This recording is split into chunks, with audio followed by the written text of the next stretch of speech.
Why do men never learn from history? Quite simply, students are not asked to think about history. They're made to memorize a set body of information about history and then regurgitate it. That is, repeat it, recite it in tests and essays. This does not ask the student to think. That is the problem. We must relate history to the present. How do we do that? Well, we study contemporary events and historical events simultaneously, and then we compare and contrast historical events and contemporary events that are analogous, that are similar, but also different. Well, that's why you compare and contrast them. So you can have the students research and analyze both the Vietnam War and the Iraq War, or another contemporary war that is similar, but also, of course, different. I'm not saying they're exactly the same. They're analogous. And then have them come to their own conclusions. Was the Vietnam War, was invading Vietnam justified? Was invading the Iraq War justified? Did we carry out our military operations wisely and strategically? Or was there a great deal of incompetence on the part of our commander-in-chief, our generals?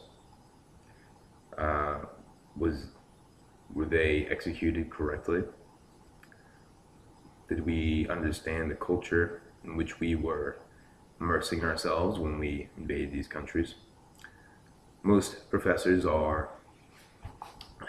and teachers wish to impart their own opinion, as do most textbook writers, about what the case was, and they're very biased.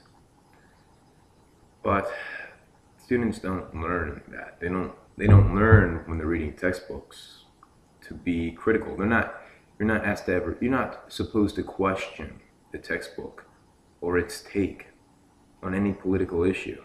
The textbook writers have takes on every public policy issue and every war and every historical figure, and it shows in their writing. It's impossible to be unbiased just by what you choose to speak about. Shows that you have priorities, you have values, and those values express themselves in the manner in which you write. Just what you choose to cover within the textbook, where you have a limited amount of space to cover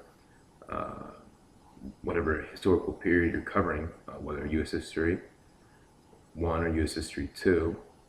Most commonly it's broken up into those two sections. And usually Civil War is the end of U.S. History 1, and the Reconstruction is the beginning of U.S. History 2, so textbooks are different, some courses are different. And then you have World History 1, World History 2, and that varies.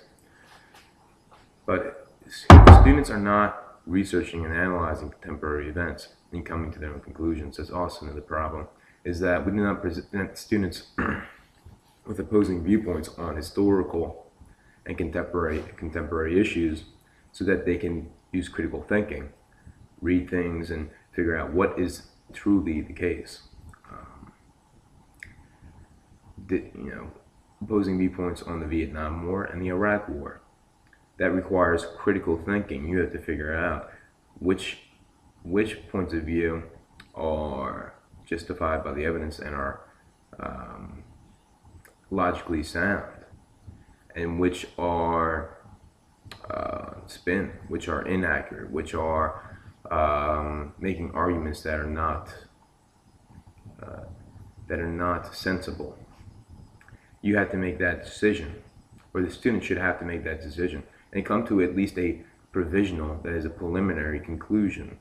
They're not going to be experts at the end of maybe a month or two of research and analysis, but at least it gets them in the habit and gets them interested in the answer to the questions. That is inquiry-based learning. They must be willing to ask those questions and have the ability, have the research skills to go out and find the answer to those questions. This applies to any public policy issue, and what we really need also in high school is a public policy course. Every American should take a course in public policy where they look at different points of view, and they're provided perhaps with 3 essays and maybe a documentary or 2 show them, because documentaries tend to be emotionally engaging. They tend to capture interest in the subject. They show you images, and they're very good at getting you interested in the subject. You know, Michael Moore's Bowling for Columbine. You show that, and you show John Stossel's Myth: Gun Control Reduces Crime.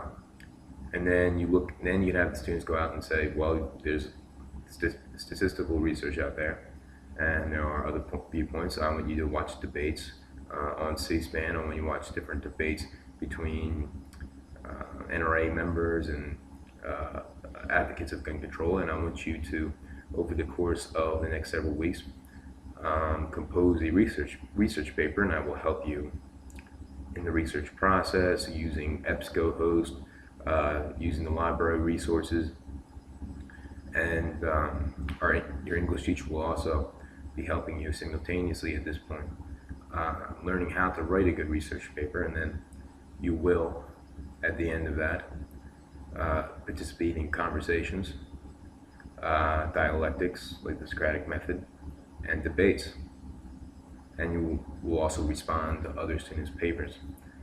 And then you will revise your conclusions. You will write a paper and say whether you can completely revise your paper, or you can write a 1-2-page paper stating whether any of your conclusions have been revised, or if so, why not?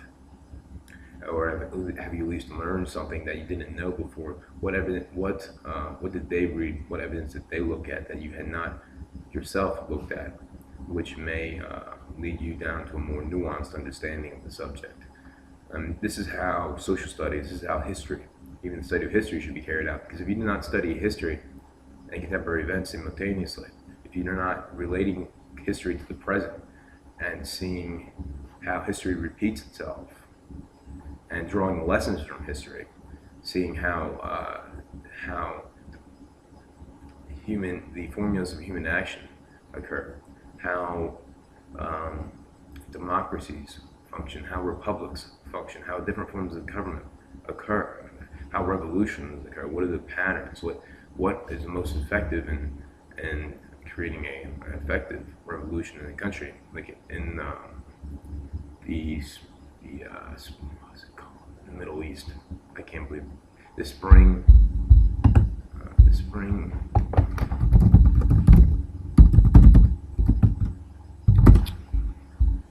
The Arab Spring. What would make their revolutions effective when they're trying to replace a tyranny with a working, prosperous form of government where they have their rights protected and they have equality before the law, and there is ability to vote on one's elected leaders? What forms of government are effective? What forms of rebellion are effective? What forms of communication amongst different groups of different beliefs are effective when you're trying to form a new country? Also, how do dictators think?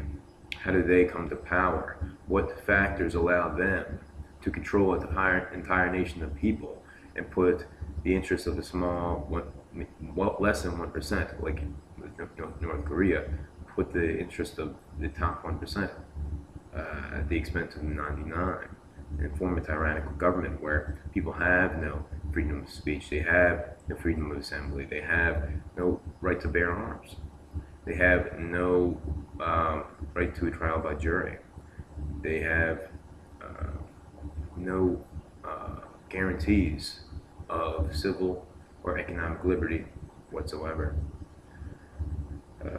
What allows us to persist, and how can this come to an end? How do these dictators think? Are they sociopaths? Are they sadistic? They have sadistic personality disorder? Do they get off on other people's pain? What is their relation to power? Are they addicted to power? What drives them? What are their weaknesses? Are they intelligent? And what way are they intelligent, and what way are they stupid? When do they become blinded? When do they become drunk on power, and what does that lead to?